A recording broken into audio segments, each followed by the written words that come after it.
New year ewe की party, जहां इश्क, जलन और मौत तीनों एक साथ दस्तक देते हैं। एक शर्मीला लड़का, एक अधूरी मोहब्बत, और फिर शुरू होता है एक खौफनाक खेल जिसमें शामिल हो जाते हैं सारे इलेक्ट्रॉनिक गैजेट्स। देखते ही देखते पार्टी बन गई एक मौत का लाइव शो। तो कहानी की शुरुआत होती है 31 दिसंबर 1999 की रात से, यानी बीते हुए साल की आखिरी रात। हमें मिलता है इलाय, जो बेहद शर्मीला लड़का है, इतना शर्मीला कि वो अपनी क्लासमेट लोरा से बात भी नहीं कर पाता, जिससे वो चुपचाप मोहब्बत करता है। उसका दोस्त डैनी उसे बार बार हिम्मत देता है। अब दोनों एक ग्रोसरी स्टोर में हैं, और यही लोरा अपने फ्रेंड्स के साथ आ जाती है। डैनी एक बार फिर इलाय को उकसाता है कि लोरा से बात कर ले। बहुत हिम्मत जुटाकर इलाय बात तो करता है, लेकिन उसकी आवाज में झिझक साफ झलकती है। बातों बातों में लोरा बताती है कि उसका हाल ही में ब्रेकअप हुआ है। ये सुनते ही इलाय का चेहरा खुशी से चमक उठता है। लोरा ये भी बताती है कि वो क्रिस की न्यू ईयर पार्टी में जा रही है, लेकिन उस पार्टी का इनविटेशन इलाय को नहीं मिला। इलाय घर लौटता है, जहां डैनी उसे फिर से डांटता है और कायर कहता है कि एक लड़की से भी ठीक से बात नहीं कर पाया। गुस्से में इलाय चुप नहीं रहता और बात बढ़ती जाती है। दोनों दोस्त शराब पीते हैं और जोश में फैसला करते हैं कि वो बिना बुलाए क्रिस की पार्टी में जाएंगे। पार्टी में पहुंचकर इलाय लोरा से दोबारा बात करने की कोशिश करता है, लेकिन तभी क्रिस और उसके फ्रेंड्स आकर लोरा को अपने साथ ले जाते हैं। मायूस इलाय डैनी के पास लौटता है, लेकिन यहां डैनी लड़कियों को इंप्रेस करने के लिए इलाय को रोस्ट करने लगता है। इलाय का मूड और खराब हो जाता है। वो पार्टी छोड़ने के लिए ऊपर के एक कमरे में चला जाता है, जहां वो अपने कुछ क्लासमेट्स को देखता है जो आधी रात के आसपास वहां काफी क्लोज थे। ये सब देखकर इलाय उसे अजीब लगता है और नीचे लौट आता है। नीचे उसकी नजर फिर से लोरा पर पड़ती है, जो अब क्रिस के काफी करीब होती है। यहां तक कि लोरा उसे किस भी कर देती है। ये सब देखकर इलाय का दिल टूट जाता है। उसी वक्त डैनी भी आ जाता है और अपने किए पर माफी मांगता है। वो समझाता है कि उसने ऐसा सिर्फ लड़कियों को इंप्रेस करने के लिए किया था। इलाय थोड़ा हंसता है, लेकिन अंदर से वो अब भी बहुत दुखी था। लेकिन तभी अचानक लाइट्स ब्लिंक करने लगती हैं और फिर चली जाती है। जब लाइट्स वापस आती हैं, तो एक लड़की की चीख सुनाई देती है। सब दौड़कर कमरे की तरफ जाते हैं। वहां एक लड़की को कमरे के कोने में सहमी बैठी पाते हैं, और उसके पास जो लड़का था वो मर चुका था। सब चौंक जाते हैं और बिना कुछ सोचे समझे उस लड़की पर इल्जाम लगाने लगते हैं कि उसी ने उसका मर्डर किया है। वो डर जाती है और रोने लगती है। लोरा उसे चुप करवाने की कोशिश करती है। लड़की बताती है कि जब लाइट गई थी, लड़का जिंदा था, लेकिन लाइट आते ही उसकी ये हालत हो गई। वो खुद भी बुरी तरह डर गई है। अब सब इस बात पर बहस कर रहे होते हैं कि आखिर ये क्या हुआ। तभी एक ड्राइवरलेस कार कमरे में एंटर करती है, जिसके 2 हाथ होते हैं। ये कार एक स्प्रे निकालती है और एक लड़के के मुंह पर छिड़क देती है।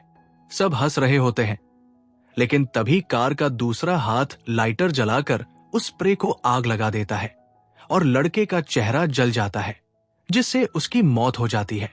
अब पार्टी डरावने सपने में बदल चुकी थी। सब बच्चे अफरातफरी में भागने लगते हैं। तभी एक के बाद एक सभी इलेक्ट्रॉनिक गैजेट्स जैसे मिक्सर ग्राइंडर, डीवीडी प्लेयर और यहां तक कि स्विचेस भी हमला करने लगते हैं। एक लड़की पर मिक्सर हमला करता है, किसी पर डीवीडीज चलने लगती है और कहीं कहीं से करंट लगने लगता है। इलाय, लोरा और डैनी तीनों अब साथ खड़े हैं, लेकिन अब तक वो भी नहीं समझ पा रहे कि आखिर चल क्या रहा है। तभी वहां आता है क्रिस, जो लोरा से कहता है कि वो उसके साथ चले, लेकिन लोरा मना कर देती है। वो कहती है, मैं उस लड़की को इस हालत में अकेला नहीं छोड़ सकती।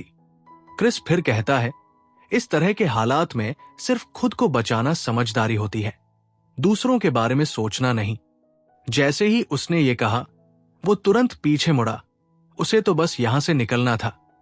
लेकिन तभी ओवन का दरवाजा अचानक खुल गया। उसका पैर टकराया और ओवन ने उसे खींच लिया। अगले ही पल फुल टेम्परेचर पर जलते ओवन ने उसे जिंदा ही भून डाला। ये नजारा देख तीनों बुरी तरह कांप उठे। डर उनके चेहरे पर साफ था। अब वो बिना वक्त गवाए दूसरी लड़की को ढूंढने निकल पड़े। उसे बचाकर यहां से निकलना था। जब वो लड़की के पास पहुंचे तो एक ऐसा खौफनाक मंजर देखा जिसने उनकी रूह कंपा दी। एक चलती हुई ड्रिल उस लड़की की तरफ बढ़ रही थी और फिर सीधा उसके शरीर को चीरते हुए उसे खत्म कर दिया। अब बारी डैनी की थी। ड्रिल उसकी ओर बढ़ रही थी, उसे भी मारने ही वाली थी। लेकिन डैनी ने समझदारी से उस पर लात मारी और खुद को बचाते हुए उस मशीन को ही तोड़ डाला। सब लोग किसी तरह भागते भागते एक गैरेज में आ गए। लोरा, डैनी और इलाई के साथ कुछ और स्टूडेंट्स भी वहां थे, लेकिन किसी को समझ नहीं आ रहा था अब क्या करें। तभी एक लड़का बोला, मुझे पता है ये सब क्यों हो रहा है। सबने हैरानी से पूछा, क्या? वो बोला, ये सब Y2K है। सब चौंक गए। Y2K? वो क्या होता है? लड़के ने समझाया, Y2K एक बग है जिससे लोग डरते थे कि साल 2000 आते ही सारे कंप्यूटर सिस्टम फेल हो जाएंगे। लेकिन किसी ने यह नहीं सोचा था कि यह बग इंसानों पर भी हमला करेगा। अब हालत यह है कि दुनिया के सारे इलेक्ट्रॉनिक गैजेट्स हमारे दुश्मन बन चुके हैं। अगर यही हाल रहा तो इंसानों के पास बचने की कोई जगह नहीं बचेगी। फिर लोरा को याद आया एक पुरानी फैक्ट्री के बारे में जहां सब कुछ हाथ से चलता है, न बिजली न कंप्यूटर। अगर हमें बचना है तो वही जाना होगा। अब वक्त था तेजी से निकलने का। कोई साइकिल उठा लाया तो कोई शू पहनकर भागने को तैयार हो गया। इसी भागदौड़ में किसी को याद आया, मेरा बैग पीछे छूट गया। जैसे ही वो लड़का बैग लेने पीछे मुड़ा, एक रोबोट ने पीछे से हमला कर दिया और तेज नुकीली चीज से उसे छेद डाला। इलाई उसे बचाने की कोशिश करता है, लेकिन तब तक डैनी अपनी जान गंवा चुका था। इलाई का दिल टूट गया, पर अब वो बाकी सबको खतरे में नहीं डाल सकता था। वो डैनी को वही छोड़ सबके साथ बाहर निकलता है। लेकिन बाहर तो और भी खौफ था। जैसे ही दरवाजा खुला, एक इलेक्ट्रिक टावर ने उनके ग्रुप के एक मेंबर को अपनी तरफ खींचा और झटके में करंट मारकर उसे मार डाला। हर मौत उन्हें और डरा रही थी। हर सेकंड एक नई आफत खड़ी थी और सवाल बस एक, क्या वो जिंदा बच पाएंगे? कभी कभी डरने का वक्त नहीं होता, बस चलना पड़ता है। लेकिन अफसोस का वक्त किसी के पास नहीं था। सब उसे वही छोड़कर आगे बढ़ गए। जैसे ही कैमरा पीछे जाता है, हम देखते हैं वही खतरनाक रोबोट बाहर निकल आता है जिसने डैनी को मारा था। वो एक मरे हुए इंसान की बॉडी से कोई डिवाइस निकालता है और उसे अपने अंदर लगा लेता है। अब उसकी प्रोग्रामिंग और भी ज्यादा पावरफुल हो चुकी थी। जंगल की खामोशी कभी कभी मौत से भी डरावनी होती है। दूसरी ओर ये ग्रुप अब उस पुरानी फैक्ट्री की तरफ बढ़ रहा था। लेकिन जब जंगल में दाखिल हुए तो थकावट और घना अंधेरा उन पर भारी पड़ने लगा। इसलिए उन्होंने वहीं रुककर आराम करने का फैसला किया। यहां कोई भी इलेक्ट्रॉनिक डिवाइस उनके पास नहीं था। ये एक राहत की बात थी। लेकिन तभी उन्हें पता चलता है कि एक लड़की के पास अब भी एक कैमरा है। वो सभी उसे कहते हैं कि ये कैमरा फेंक दो, क्योंकि इससे उनकी लोकेशन ट्रेस हो सकती है। इस बात पर उनके बीच कहा सुनी हो जाती है। इधर इलाई डैनी के गम में बैठा होता है, गम में डूबा हुआ। लोरा उसे दिलासा देने वहां आ जाती है। कुछ देर आराम के बाद सब फिर से अपने सफर पर निकल पड़ते हैं। कभी कभी रास्ता आसान नहीं होता और कभी मंजिल डरावनी होती है। अब सामने एक ऊंचाई थी। स्केटबोर्ड या साइकिल यहां किसी काम के नहीं थे, तो सबको पैदल चढ़ना पड़ा। जब ऊपर पहुंचे तो उन्होंने जो देखा वो होश उड़ा देने वाला था। पूरा टाउन तबाह हो चुका था। हर कोई समझ गया कि ये सिर्फ उनके साथ नहीं हुआ, ये एक ग्लोबल इमरजेंसी थी।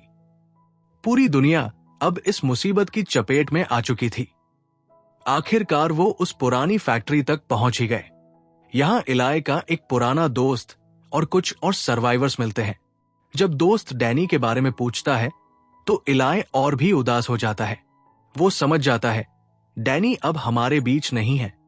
पुराने रिश्ते जब सामने आते हैं तो जज्बात भी लौट आते हैं। वही लोरा का एक्स बॉयफ्रेंड भी वहां था। जैसे ही लोरा उसे देखती है वो दौड़कर उसे गले लगा लेती है। ये देखकर इलाई का दिल और टूट जाता है। अब सब लोग यही चर्चा कर रहे थे कि इस खतरे से कैसे बाहर निकला जाए। लेकिन फिर कुछ ऐसा हुआ जिसने सबको हैरान कर दिया। अचानक लोरा का बॉयफ्रेंड बाहर एक रोबोट को देखता है और उसे फैक्ट्री के अंदर ले आता है। अजीब बात यह थी कि वो रोबोट हमला नहीं कर रहा था, बल्कि नॉर्मली काम कर रहा था। जैसे ही उसे ऑन किया गया, पता चला कि उस रोबोट के अंदर इलाई की प्रोग्रामिंग है। कभी कभी हल हमारे ही बनाए हुए सिस्टम में छिपा होता है।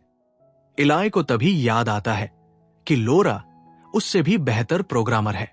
अगर लोरा चाहे तो वो इन सारे रोबोट्स और गैजेट्स को हैक कर सकती है। लेकिन लोरा को अपने ऊपर भरोसा नहीं था। लेकिन इस वक्त क्योंकि इनके पास और कोई विकल्प नहीं था, तो लोरा ने खुद ट्राई करने का फैसला किया।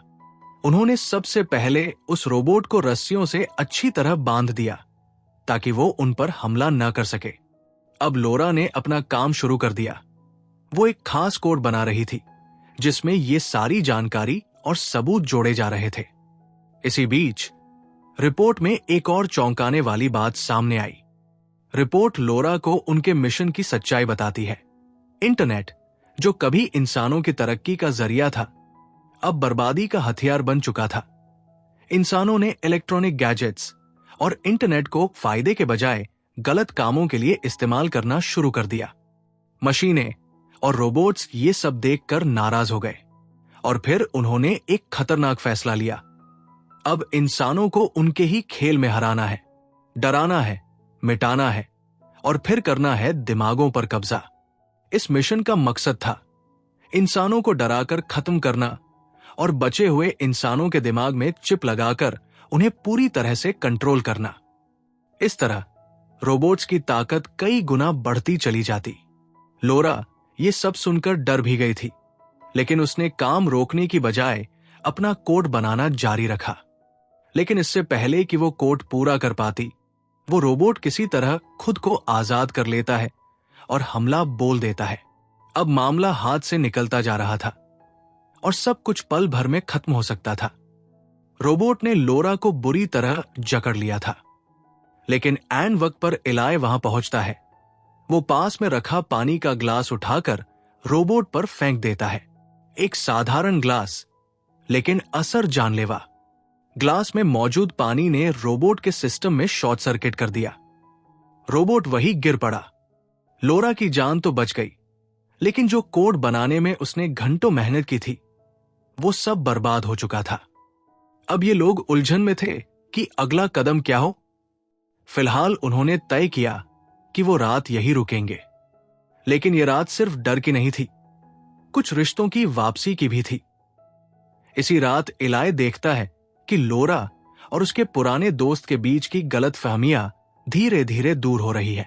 अब इलाई खुद को पहले से ज्यादा अकेला महसूस करने लगा था, खासकर इसलिए क्योंकि अब डेनी भी उसके साथ नहीं था। लेकिन उसने हार मानने से इनकार कर दिया। अगर साथ देने वाला कोई नहीं है तो क्यों न खुद किसी का सहारा बन जाऊं। इलाई ने ठान लिया वो अब बाकी बचे लोगों को ढूंढेगा और उन्हें इस मुसीबत से निकालेगा। उसने अपने मिशन के लिए 2 और लोगों को साथ मिला लिया और रात के अंधेरे में निकल पड़ा। जाने से पहले लोरा उसके पास आई और उसे रोका। उसने कहा कि अगर वो ऐसा करेगा तो उसकी जान खतरे में पड़ सकती है। लोरा नहीं चाहती थी कि वो बाहर कहीं जाए। इस पर इलाई ने जवाब दिया, अगर डैनी अभी जिंदा होता तो वो कभी चुप नहीं बैठता, वो जरूर हमारी मदद करता। ये सुनकर लोरा बोली, अगर ऐसा है तो मैं भी तुम्हारे साथ चलूंगी। लेकिन इलाई ने मना कर दिया, हमें तुम्हारी जरूरत नहीं, तुम अपनी जिंदगी जियो। तुम वैसे भी हमारे जैसे लूजर्स के साथ क्यों रहोगी। पहली बार इलाई ने इतना आत्मविश्वास से कुछ कहा था। लोरा उसकी कड़वी बातें का बुरा नहीं मानती, क्योंकि वो जानती थी इलाई सिर्फ दर्द में है। उनके जाने के बाद लोरा ने फिर से कोडिंग शुरू कर दी। इस बार वो पहले से भी ज्यादा तेजी से सफल होने लगी। उधर इलाय, ऐश और उनका एक दोस्त कहीं जा रहे थे, तभी पीछे से वही खतरनाक रोबोट आ गया। उसने इलाय के दोस्त के हाथ से कैमरा छीना और हमला कर दिया। जैसे ही हालत बिगड़ने लगी, लोरा अपने नए साथी के साथ वहां पहुंच गई। इलाय का दोस्त रोबोट को रोकने की कोशिश करता है, लेकिन रोबोट ने उसे मात दे दी और मार डाला। ये देख सब सदमे में आ गए। डर के मारे सब एक पोर्टेबल टॉयलेट में जाकर छुप गए। रोबोट ने टॉयलेट पर हमला किया, लेकिन इलाय ने जोर लगाकर दरवाजा बंद कर दिया। रोबोट ने टॉयलेट को ढकेल दिया, जिससे सब लोग फिसलते हुए नीचे जा गिरे। शुक्र था वो सब बच गए। नीचे एक नदी थी। सबने पानी पिया, फ्रेश हुए और फिर से टाउन की तरफ बढ़ गए। वो एक शॉप पहुंचे जहां गैजेट्स कम थे। वहां शहर का सबसे मशहूर रिपेयरमैन छिपा था। उसने बताया, मेरे भी सारे दोस्त इन गैजेट्स की वजह से मारे गए। लोरा बताती है कि उसने एक किल कोड बना लिया है, जिससे इन सभी गैजेट्स को एक झटके में रोका जा सकता है। असल में ये सारे रोबोट्स एक ही प्रोग्रामिंग से कंट्रोल हो रहे थे।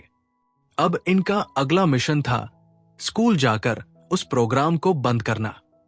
छुपते छुपाते ये लोग स्कूल पहुंचते हैं। वहां की कंप्यूटर लैब में उन्हें एक विशाल कंप्यूटर दिखाई देता है, जिससे सब कुछ कंट्रोल हो रहा था। जैसे ही वो कोड डालने की तैयारी करते, एक छोटा रोबोट उन पर हमला कर देता है। लोरा को बचाने के लिए उसका साथी आगे आता है और अपनी जान दे देता है। अगले कमरे में एक डरावना दृश्य था। रोबोट्स इंसानों के शरीर में चिप्स डाल रहे थे ताकि उन्हें कंट्रोल कर सके। वहां एक सिंगर लोगों का ध्यान भटकाने के लिए गाना गाने लगता है और इसी बीच लोरा अपना काम पूरा कर देती है। कुछ ही सेकंड में किल कोड एक्टिव हो जाता है। सारे रोबोट्स और गैजेट्स वहीं रुक जाते हैं। मिशन पूरा हो गया था। फिर दिखाया जाता है कि 5 साल बाद लोरा और इलाय डैनी की कब्र पर फूल चढ़ाने आते हैं। सब अपने पुराने दोस्तों को याद करते हैं। तभी एक डिवाइस में अचानक एक ग्लिच दिखाई देता है और यहीं से उन्हें एहसास होता है कि ये एआई खतरा पूरी तरह खत्म नहीं हुआ। और इसी रहस्यमयी मोड़ के साथ फिल्म का एंड होता है। इस कहानी से सीख क्या मिलती है? कभी कभी हमारी बनाई हुई चीजें ही हमारे लिए खतरा बन जाती है। और सबसे जरूरी बात, विज्ञान की तरक्की तभी तक अच्छी है जब तक वो इंसानियत के कंट्रोल में रहे।